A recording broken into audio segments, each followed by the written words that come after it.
Merci, Monsieur Giraud a la parole. Merci, Monsieur le Président. Monsieur le ministre, la situation des collectivités ayant contracté des emprunts indexés sur le cours du franc suisse s'aggrave depuis que la Banque nationale suisse a abandonné le cours plancher qu'elle avait établi en septembre 2011 pour lutter contre l'appréciation de sa devise. L'envol du franc suisse décuple les indemnités de remboursement anticipé, les IRA, dont les collectivités doivent s'acquitter pour renégocier leurs contrats. Cette situation concerne plus de la moitié des emprunts dits toxiques de nos collectivités.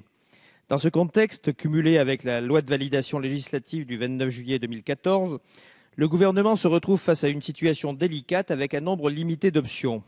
Option 1, vous abondez de plusieurs centaines de millions d'euros le fonds de soutien via un relèvement du taux de la taxe sur le risque systémique des banques, créé à l'article 14 initial du dernier collectif, que d'ailleurs le groupe 2RDP a fait relever par amendement de 0,021 à 0,026%.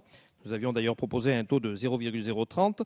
Cette option permettrait aux collectivités de s'engager malgré tout dans des opérations d'IRA de leur prêt dans la limite de 45% de celle-ci. Il pourrait provenir des recettes d'impôt sur les sociétés issues de la non-déductibilité des dispositifs fiscaux sur les banques que vous avez instaurés en dernier collectif, ou encore d'une partie de la contribution de l'État au Fonds de résolution européen.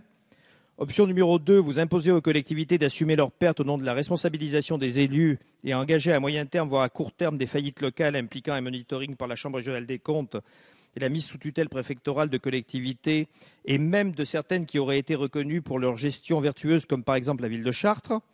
Option 3, vous imposez une baisse des pénalités facturées par les banques en prenant le risque de contrepartie qui pourrait venir déstabiliser les prêteurs institutionnels comme Dexia, Lasfil, BPCE ou Natixis.